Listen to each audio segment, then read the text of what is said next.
Assalamualaikum warahmatullahi wabarakatuh. Perkenalkan, nama saya Amara Destriana Gita Putri dari kelas 03 SAKP 010 dengan nomor induk mahasiswa 2010 11 200 649 dan nomor absen 06.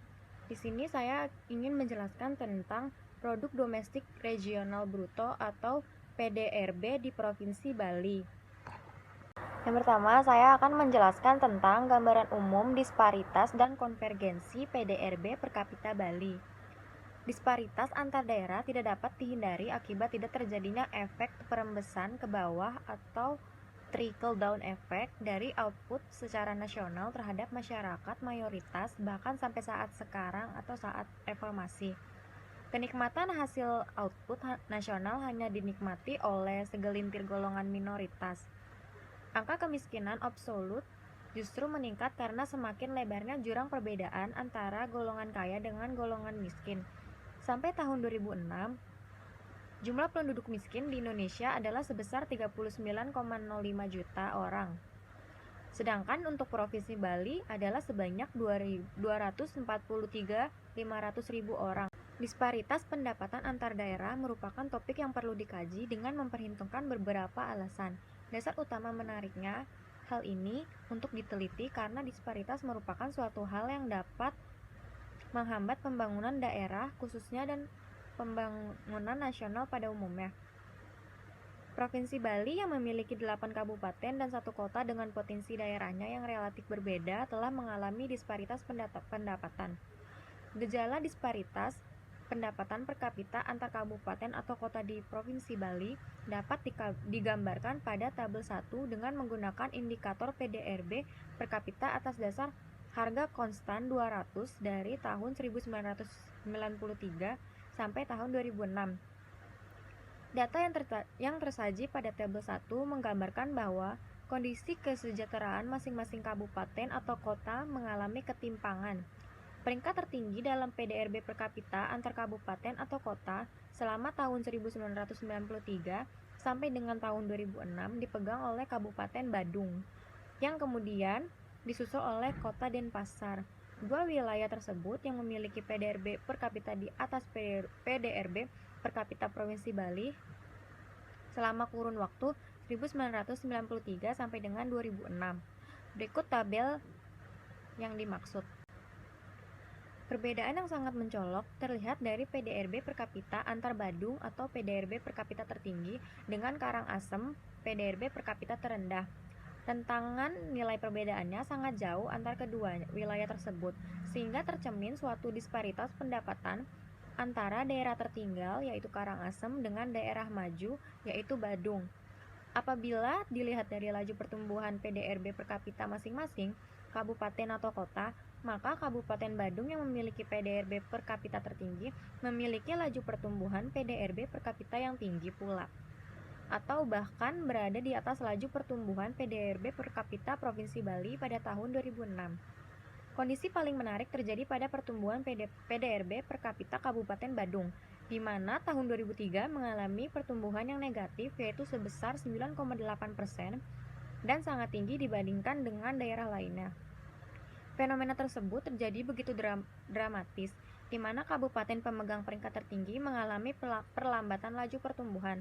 Selain Kabupaten Badung yang mengalami pertumbuhan negatif di tahun 2003, 7 kabupaten lainnya juga mengalami laju pertumbuhan yang negatif, kecuali Kota Denpasar yang mengalami pertumbuhan yang tinggi yaitu sebesar 15,1%. Beberapa faktor yang akan saya jelaskan dalam penelitian ini yang ditengarai menjadi penyebab terjadinya disparitas dan konvergensi PDRB per kapita antara lain jumlah penduduk yang bekerja per kabupaten atau kota, alokasi investasi yang dilihat dari pembentukan model tetap domestik regional bruto atau PMTDB, dan presentase penduduk 10 tahun ke atas yang memiliki ijazah minimal SLTA menurut kabupaten atau kota di Provinsi Bali. Menurut Jingan tahun 1993, sesuai dengan teori pertumbuhan dari Harold Domar, bahwa investasi memiliki peran kunci dalam pertumbuhan ekonomi yaitu menciptakan pendapatan dan memperbesar kapasitas produksi perekonomian dengan cara meningkatkan stok modal. Disparitas distribusi investasi antar daerah dapat juga dianggap sebagai salah satu faktor utama yang menyebabkan terjadinya disparitas pertumbuhan ekonomi atau pendapatan antar daerah. Pendidikan dapat menciptakan pembaharuan dalam bidang pengetahuan dan aspek kehidupan masyarakat. Menurut Perdana 2005, variabel modal manusia yang dimasukkan dalam model pertumbuhan ekonomi dapat memberikan penjelasan sebagian tentang fenomena kesenjangan tingkat pendapatan per kapita. Asumsi dasar dalam menilai kontribusi pendidikan terhadap pertumbuhan ekonomi dan pengurangan kesenjangan adalah pendidikan dapat meningkatkan produktivitas pekerja. Penelitian Empires yang dilakukan oleh Prasasti 2006 di mana telah ditemukan pengaruh positif dari tingkat pendidikan terhadap percepatan pertumbuhan ekonomi daerah di Indonesia sehingga akan mempercepat terjadinya konvergensi pendapatan. Menurut Lane and Earson 2002, secara implisit teori kesenjangan masyarakat mengisyaratkan adanya jurang ketimpangan kelimpahan kemakmuran ekonomi antara kelompok negara kaya dan miskin yang semakin memburuk sejak berakhirnya Perang Dunia Kedua. Terkait dengan pertumbuhan ekonomi, baik pada tingkat negara ataupun tingkat regional, prediksi teori kesenjangan adalah selisih antara negara atau daerah kaya dengan negara atau daerah miskin akan terus meningkat.